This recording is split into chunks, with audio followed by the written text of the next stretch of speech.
Presenting red sparrow. इस कहानी की शुरुआत होती है मॉडर्न रशिया से, जहां पर हमें डोमिनिका नाम की एक लड़की को दिखाया जाता है। डोमिनिका एक बैले डांसर है। दरअसल उसे किसी भी कीमत पर पैसे कमाने होंगे, क्योंकि उसकी मॉम हमेशा बीमार रहती है। उनके इलाज के लिए हमेशा उसे पैसों की जरूरत होती है। और एक दिन जब वो परफॉर्म कर रही होती है तो उसका पार्टनर गलती से उसके पैर के ऊपर पैर रख देता है, जिससे उसके पैर की हड्डी टूट जाती है। और इस एक्सीडेंट के साथ उसका डांसिंग करियर हमेशा के लिए खत्म हो जाता है, जिससे उसे बहुत दुख होता है। उसे नहीं पता कि अब वो पैसे कैसे कमाएगी, अपनी मॉम का इलाज कैसे करवाएगी। कुछ महीने बीत जाते हैं और उसका पैर ठीक हो जाता है। एक दिन उसके अंकल, जिनका नाम इवान होता है, वो उसके पास आते हैं। दरअसल ये रशिया की सीक्रेट एजेंसी में डायरेक्टर हैं। वो डोमिनिका को कहते हैं कि मुझे तुम्हारी मदद की जरूरत है, तुम मेरे साथ काम करो। पर डोमिनिका साफ साफ मना कर देती है। उसके अंकल उसे बताते हैं कि तुम्हारे पैर का एक्सीडेंट हुआ नहीं था, बल्कि जानबूझकर तुम्हारे पैर की हड्डी को तोड़ा गया था, और जिसने ये किया था वो तुम्हारी दोस्त है। उसने ऐसा इसलिए किया ताकि वो डांसिंग में तुम्हारी जगह ले सके।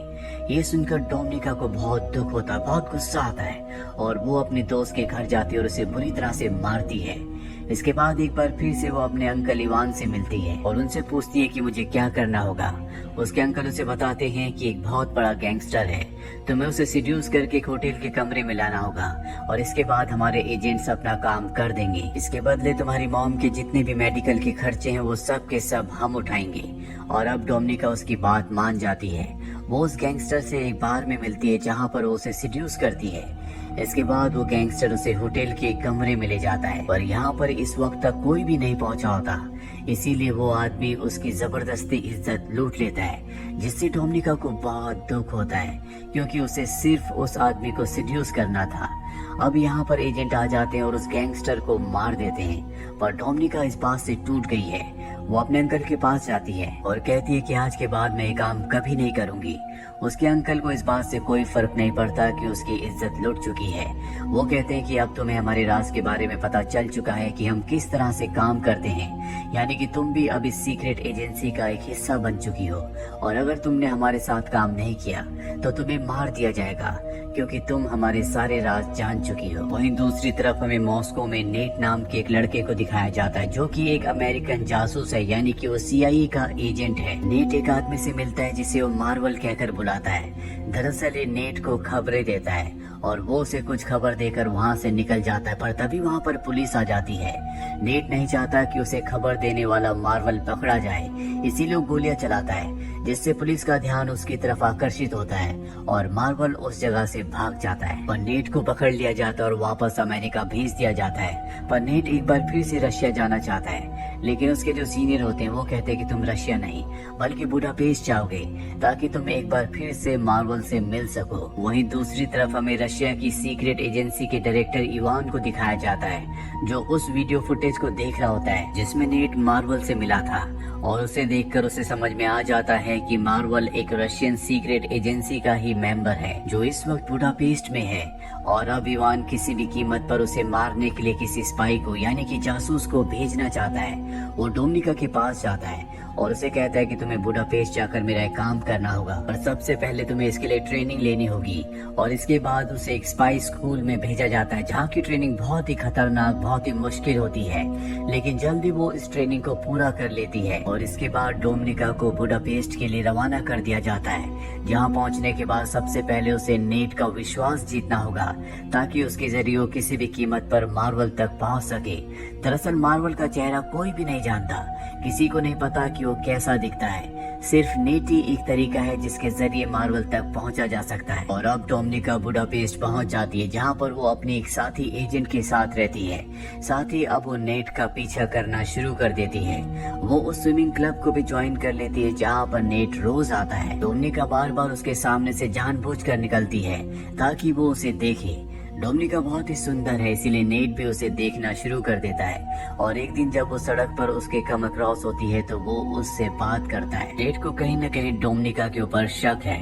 डोमिनिका जब अगले दिन स्विमिंग क्लब जाती है तो देखती है कि वहाँ पर उसका ID कार्ड नहीं है। दरअसल नेट उसका ID कार्ड निकाल कर अपने साथ ले गया होता है, और अब उसे पता चल जाता है कि वो एक रशियन स्पाई है, लेकिन फिर भी वो बार बार उससे मिलता है। हालांकि अब उसे पता है कि डोमिनिका उससे बार बार इसीलिए मिलती है ताकि वो मार्वल के बारे में इंफॉर्मेशन निकाल सके। वही डोमिनिका जब एक दिन अपने घर पर जाती है तो उसकी जो उसके साथ फ्लैटमेट होती है, जो खुद भी एक स्पाई है, वो घर पर नहीं होती। और जब वो घर की तलाशी लेती है तो उसे पता चलता है कि उसकी जो साथी है वो किसी अमेरिकन स्पाई से मिलने वाले, जिसे वो कुछ इन्फॉर्मेशन देगी और उस इन्फॉर्मेशन के बदले उसे पैसे मिलेंगे। डोमिनिका समझ जाती है कि उसे भी उसी की तरह एक मिशन दिया गया है। अब डोमिनिका अपने काम को पूरा नहीं कर पाती, उसे मार्वल के बारे में कुछ भी पता नहीं लगता। इसीलिए इवान यहाँ पर आता और उससे पूछता है कि तुम्हारा काम इतना स्लो क्यों चल रहा है, अगर ऐसे चलता रहा तो तुम्हें मार दिया जाएगा। वो कहती थी कि मेरे काम स्लो चलने का कारण ये है कि मैं अपने साथी एजेंट के साथ उसके मिशन पर काम कर रही हूँ। ये सुनने के बाद इवान को बहुत गुस्सा आता है। वो कहता है कि तुम्हें अपने काम पर ध्यान देना चाहिए। और जब डोमिनिका अपने घर पर नहीं होती तभी वहाँ पर एक दूसरा रशियन एजेंट आता है जो डोमिनिका की रूममेट फ्लैटमेट को मार देता है, क्योंकि उसने अपने सीक्रेट मिशन को डोमिनिका के साथ शेयर किया था। हालांकि उसने नहीं किया होता, लेकिन डोमिनिका ने कहा होता है कि मैं उसके साथ काम कर रही हूँ। इसीलिए इवान को रशियन इंटेलिजेंस को ये लगता है कि उसने अपने खुफिया मिशन को किसी के साथ शेयर किया, इसीलिए उसे मार दिया जाता है। साथ ही जब डोमिनिका घर पहुंचती है तो वही रशियन एजेंट उसे धमकी देता है और कहता है कि अगर तुम अपने मिशन में फेल हुई तो हम तुम्हें भी मार देंगे। डोमिनिका इस बात से बहुत डर जाती है। वो नेट से मिलने उसके फ्लैट पर जाती है, जहाँ पर नेट उसे बताता है कि मुझे पता है कि तुम एक रशियन जासूस हो। डोमिनिका बताती है कि मुझे अपनी और अपनी मॉम की जान बचाने के लिए रशियन जासूस बनना पड़ा। नेट उसे कहता है कि मैं तुम्हारी और तुम्हारी मॉम की सुरक्षा की गारंटी लेता हूँ, लेकिन तुम्हें डबल एजेंट बनना होगा, यानी कि तुम्हें हमारे लिए काम करना होगा। और उसकी बात वो मान जाती है, जिसके बाद एक दूसरे के बहुत करीब आ जाते हैं। और अगली सुबह जब वो नेट के घर से निकलती है तो उसके पास उसका एक गिलास भी होता है जिसमें नेट के फिंगरप्रिंट्स हैं। वही नेट एक बार फिर से मार्बल से मिलता है। मार्बल उसे आगाह करता है कि तुम्हें डोमिनिका से दूर रहना होगा, क्योंकि वो एक रशियन जासूस है और तुम्हारे लिए बहुत बड़ा खतरा बन सकती है। लेकिन नेट उसकी बात नहीं मानता और उसे अपने साथियों से भी मिलवाता है, जहाँ पर डोमिनिका कहती है कि मैं तुम्हारे लिए काम करूंगी, लेकिन इसके बदले तुम्हें मुझे $30,000 देने होंगे। अमेरिकन एजेंट्स पूछते हैं लेकिन हम ऐसा क्यों करेंगे? वो कहती है क्योंकि मैं तुम्हारी मदद कर सकती हूँ। जिस लड़की के साथ मैं रहती थी वो एक रशियन एजेंट थी। उसे एक मिशन दिया गया था, जिस मिशन के तहत उसे यूएस सेनेटर की चीफ स्टाफ से मिलना था, जो उसे अमेरिका के बारे में बहुत सारी इंफॉर्मेशन देने वाली थी, पर उसकी अब मृत्यु हो चुकी है और वो मिशन अब मुझे दिया गया है। मैं तुम्हारी इसमें मदद कर सकती हूँ। ये सुनने के बाद वो उसे पैसे देने के लिए राजी हो जाते हैं और अब डोमिनिका सेनेटर की चीफ स्टाफ से मिलती है, जो उसे डिस्क देती है। दरअसल डोमिनिका के और सेनेटर की चीफ स्टाफ के ऊपर यहाँ पर रशियन के साथ साथ अमेरिकन जासूस भी नजर रख रहे होते हैं। डोमिनिका ने जो डिस्क ली होती है वो किसी तरह से उसे बदल देती है और नेट तक पहुँचा देती है। अमेरिका सेनेटर की चीफ स्टाफ जब बाहर जाती है तो उसे चारों तरफ से घेर लिया जाता है। ये सब के सब अमेरिकन जासूस हैं। उसे समझ में आ जाता है कि उसका खेल खत्म हो चुका है। वो भागने की कोशिश करती है लेकिन वो चारों तरफ से घिरी हुई है और तभी उसका एक्सीडेंट हो जाता है जिसमें उसकी मृत्यु हो जाती है। उसकी मृत्यु से रशियन को बहुत बड़ा झटका लगता है, क्योंकि वो उनके लिए काम करती थी, उन्हें इन्फॉर्मेशन दिया करती थी। और अब इवान को डोमिनिका और उसके सीनियर पर शक हो जाता है, क्योंकि इस मीटिंग के बारे में डोमिनिका और उसके सीनियर को पता था। इन दोनों को वापस बुलाया जाता है, जहाँ पर इन दोनों को बहुत टॉर्चर किया जाता है।